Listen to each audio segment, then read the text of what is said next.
This is a story of my recovery from an eating disorder.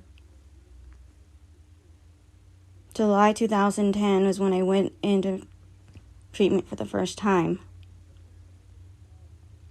My eating disorder started when I was 14 years old.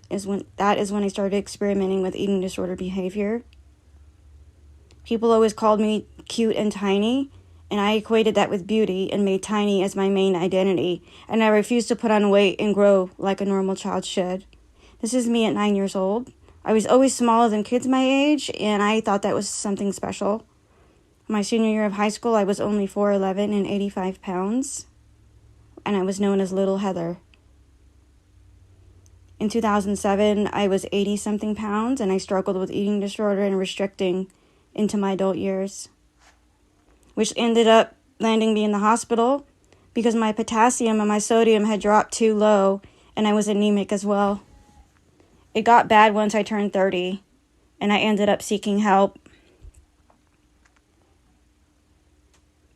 My weight dropped to 80 pounds, and I was in and out of the hospital. The treatment center that helped me on my recovery was called Summit Eating Disorder and Outreach Program, and they helped me a lot. And this is one of the therapists, Jennifer Lombardi, director of admissions, and she was also a therapist there. Trigger warning. These are a few pictures of some of me before treatment and during treatment. I really didn't think that I was skinny. People told me I was too skinny, and I didn't think I was. I thought that this was attractive. But now, when I look back at it, I know it's not. It's a dysmorphia. It's your brain seeing something that's not there, and that would be fat.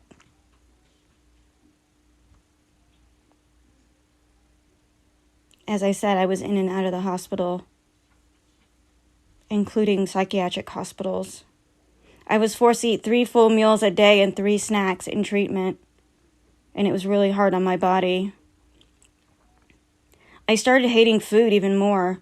Even the stuff I used to love to eat, I started to hate. I was good at faking that I ate by moving food around to look like I ate when I only picked at my food.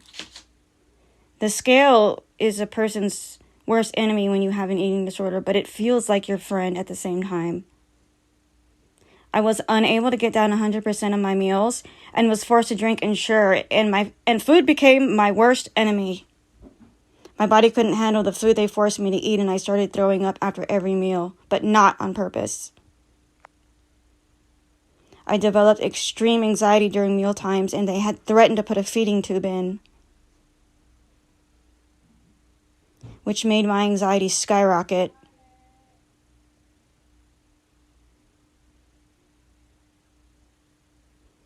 Another patient put this little note on my Ensure because she knew how hard it was to get these down. They are full of calories. Being in treatment was like being in adult daycare. They watched everything we did. We were not left alone. And in between group therapy and all the activities in groups and everything they had us do, we always had a staff member. We even got watched when we went to the bathroom. We weren't allowed to go to the bathroom by ourselves because of people purging. So that was uncomfortable to have somebody come to the bathroom with us. I mean, we could close the door to the stall, but they had to be there to make sure that nobody was, making themselves sick. And that was extremely rough. It felt very smothered, and I felt like a kid, and it just was a little overwhelming.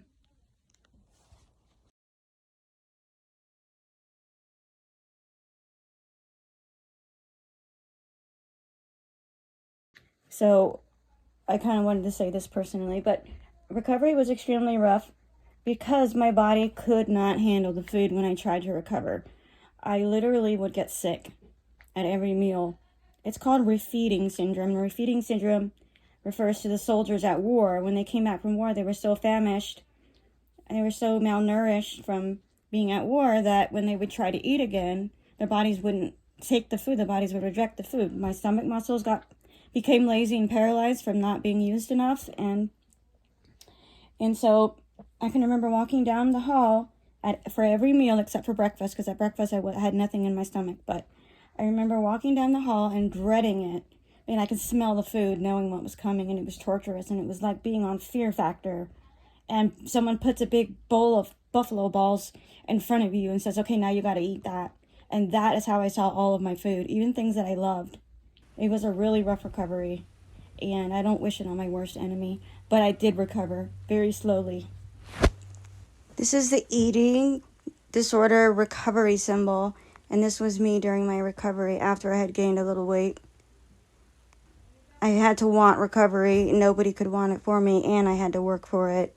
Little by little, I did gain weight, and I had to learn to accept a healthy weight, which was not easy. Embracing my love of music has helped me with my recovery, and rediscovering my talent has also helped. Also, my God Jehovah helped me with my recovery once I decided to put it in His hands.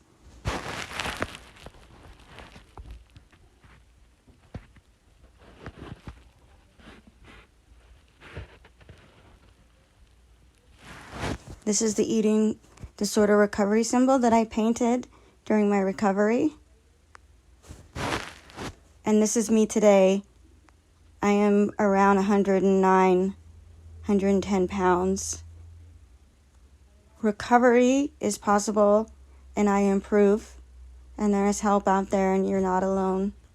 If you struggle from an eating disorder, it's never too late to get help.